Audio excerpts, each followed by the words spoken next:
Fund raising education வந்து நான் வந்து ஒரு விசி கிட்ட போய் பேசுறதுக்கு என்னென்ன டாக்குமெண்டேஷன் வேணும்ன்றது ஒரு பெரிய ப்ராப்ளம். ஸோ ஏன் வந்து நீங்கள் ஒரு சர்வீஸ் பிஸ்னஸை விட்டுட்டு ஒரு ஸ்டார்ட் அப் பண்ணணும்னு நினச்சிங்க?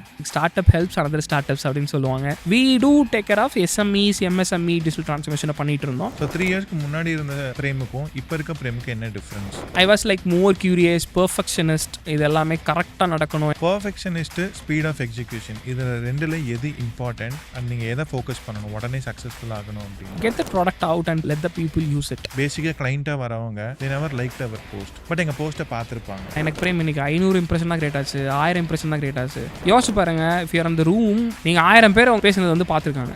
So what was the biggest mistake you made before meeting Digimonk? And eventually startups also comes from MSME, and all the startups are not completely MSME, but eventually some SMEs are startups. People know where to start, but most of the people don't know where to end. Don't hesitate to kill your beep. அப்படின்னா உங்க idea ஒன்று வருதுன்னா அது work ஆகலாம், தூக்கி போட்டு அடுத்த வேலையை பார்க்கணும். One growth advice that you give for aspiring budding startup founders? Aspiring startup ஃபவுண்டர்ஸ்க்கு வந்து ரீல்ஸ் போடுறதா மார்க்கெட்டிங் நினச்சிட்டு இருக்காதீங்க.